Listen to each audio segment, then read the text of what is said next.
From season 3 episode 2 की शुरुआत पिछले एपिसोड की घटनाओं के अगले दिन सुबह होती है। जैड और विक्टर शेरिफ के कार्यालय के अंदर बैठे होते हैं और उनके चारों ओर भेड़ों का एक बड़ा झुंड होता है, क्योंकि ये जानवर उनके भोजन का आखिरी सहारा थे। लोगों को सड़क पर भागकर जानवरों को एक सुरक्षित क्षेत्र में ले जाना पड़ा था। रात को राक्षसों ने सभी जानवरों को खलिहान से आजाद कर दिया था। जैड ने फैसला किया कि वह खलिहान में जाकर बॉयड और तियन चेन की जांच करेगा। जब जैड वहां पहुंचता है तो वह देखता है कि बॉयड एक खंभे से बंधा हुआ है और तियन चेन की विकृत और मृत पड़ी हुई लाश उसके सामने है। बॉयड बार बार किसी अज्ञात भाषा में बड़बड़ा रहा था। जैड ने उससे पूछा कि क्या हुआ था। तब बॉयड ने जवाब दिया कि राक्षसों ने उसे तियन चेन की पीड़ा देखने पर मजबूर किया और उसे चिढ़ाया कि हथकड़ी की चाबी उसके ही शर्ट की जेब में छिपाई हुई थी। दूसरी ओर जंगल में केनी सुबह की पहली किरणों के साथ जिम की खुशी भरी चीखों से जागता है। वे दोनों रात बिना किसी परेशानी के गुजार चुके थे। जिम केनी को बताता है कि उसने एक अद्भुत खोज की है। जिस जगह वे रात बिताए थे वहाँ तेजी से बढ़ती फसलें और सब्जियां उग रही थीं और पास की झील में मछलियां भी थीं। यह खोज बेहद अहम थी क्योंकि तूफान के बाद फ्रैमविल के निवासियों के पास खाने के लिए कुछ भी नहीं बचा था और सभी पौधे और फसलें मर चुकी थीं। जैसा कि हम जानते हैं, तबैथा एपिसोड 1 में विक्टर के लंच बॉक्स से उसका पता ढूंढने में सफल रही थी। जब वह उस पते पर पहुंचती है तो उसे विक्टर के पिता हेनरी मिलते हैं। तबैथा हेनरी के घर में बेहोश होकर जागती है और देखती है कि हेनरी के पास एक हथियार होता है। हेनरी कहता है कि वह उसके घर के सामने बेहोश हो गई थी और उसने उसे अंदर लाकर आराम दिया। तियन चेन को सही अंतिम संस्कार देने के लिए जैड और बॉयड उसका शरीर वापस शहर ले आते हैं और अस्थायी रूप से उसे चर्च में रखते हैं। गांव के लोगों को यह अजीब नहीं लगता कि बॉयड राक्षसों के बीच में होते हुए भी बच निकला और उससे कोई सवाल नहीं किया जाता। लेकिन डोना इस बात से बेहद परेशान होती है और बॉयड से कुछ और ही मुद्दे पर टकराती है। डोना को लगता है कि बॉयड का जानवरों को पकड़ने का निर्णय गलती था, जिसने इस दुखद अंत को जन्म दिया।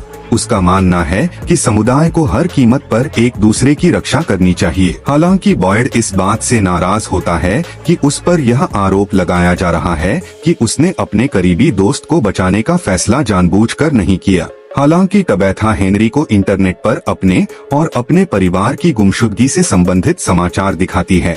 हेनरी उसकी कहानी पर विश्वास करने में कठिनाई महसूस करता है और उसकी सद्भावना के बावजूद वह उसके प्रति तुरंत मैत्रीपूर्ण नहीं होता।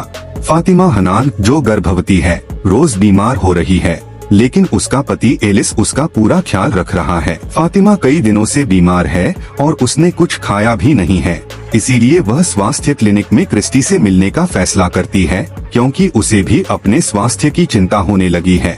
जब एलिस वहां पहुंचता है तो उसे पता चलता है कि क्रिस्टी नहीं है और मैरी फातिमा का परीक्षण करती है। वह बताती है कि उसने अपने बाल चिकित्सा नर्स के अनुभव से गर्भावस्था के बारे में काफी कुछ सीखा है। एपिसोड के बाद के हिस्से में क्रिस्टी बॉयड से बात करती है और हर संभव प्रयास करती है उसे यह समझाने के लिए कि तियन चेन की मृत्यु उसकी गलती नहीं थी, क्योंकि क्रिस्टी ने समुदाय में मैरी से अधिक समय बिताया है। यह स्पष्ट है कि मैरी का समुदाय के लोगों से उतना गहरा संबंध नहीं है जितना क्रिस्टी का है।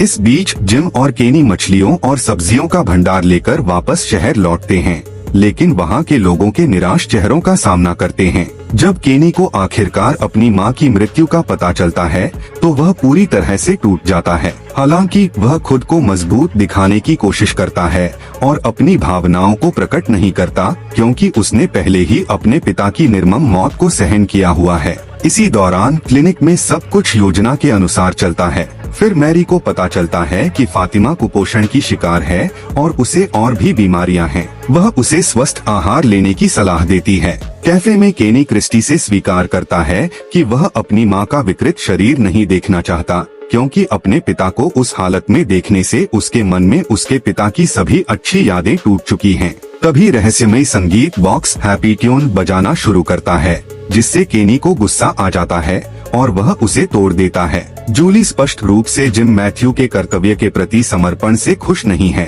भले ही वह जंगल की अपनी छोटी यात्रा से अपनी लापता पत्नी को खोजने की उम्मीद में लौटता है, उसकी सबसे बड़ी बेटी जूली की भी अपनी चिंताएं हैं। वह रोते हुए उस प्राणी के हमले का वर्णन करती है जो पिछली रात उसके और एथन पर हुआ था और कैसे उसे अपने भाई की देखभाल के लिए माता पिता की भूमिका निभानी पड़ी। इससे पहले जिम और टबैथा अपने सबसे छोटे बेटे थॉमस की मौत के बाद मुश्किल समय से गुजर रहे थे।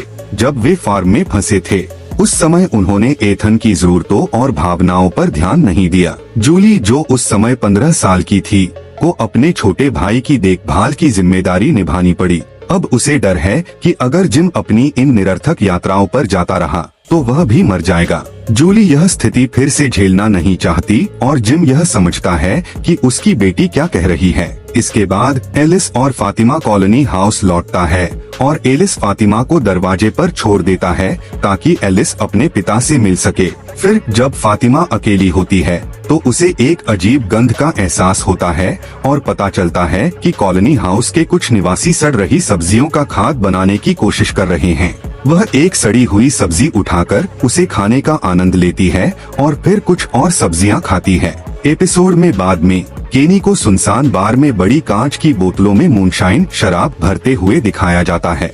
वह बॉयड को बताता है कि वह राक्षसों से लड़ने के लिए शराब का इस्तेमाल करना चाहता है। वह सुरंगों में उतरने का इरादा रखता है जहां विक्टर और टबैथा ने पहले उन राक्षसों के झुंड देखे थे और उन्हें आग लगा देना चाहता है। बॉयड इस योजना से सहमत हो जाता है और यहाँ तक कि केनी के साथ जाने की पेशकश भी करता है क्योंकि उसे लगता है कि उसे रोकने की कोशिश करना मूर्खतापूर्ण होगा। बॉयड केवल केनी को चेतावनी देता है कि अंधाधुंध सुरंगों में घुसना उनकी मौत का कारण बन सकता है और दूसरों की जान भी खतरे में डाल सकता है। जब वे सुरंग के प्रवेश द्वार के पास पहुँचते हैं तो केनी को तियन चेन के अंतिम शब्दों का पता चलता है और वह अपनी भावनाओं को नियंत्रित नहीं कर पाता और सहानुभूति में टूट जाता है। यह पता चलता है कि एपिसोड की शुरुआत में बॉयड जो बड़बड़ा रहा था वह वास्तव में तियन चेन ने मरने से पहले उससे कहा था। तियन चेन ने उसे कहा था कि वह केनी का ख्याल रखे क्योंकि अब वह अकेला रह जाएगा। अंततः केनी राक्षसों का सामना न करने का निर्णय लेता है और वह और बॉयड तियन चेन के अंतिम संस्कार के लिए शहर लौट आते हैं। एपिसोड के अंत में जिम जूली और एथन को खलिहान में जाने देता है और फिर घर लौट आता है। तभी घर का फोन अचानक बजने लगता है जो बहुत अजीब बात है क्योंकि शहर में कोई फोन का इस्तेमाल नहीं करता। जब जिम फोन उठाता है तो उसे अपने मृत बेटे थॉमस की आवाज सुनाई देती है। यह एक और रहस्य खड़ा कर देता है, या तो राक्षस इंसानों को यातना देने के लिए यह तरीका अपना रहे हैं या शायद इंसान अब भी अपने मरे हुए परिजनों से संपर्क कर सकते हैं।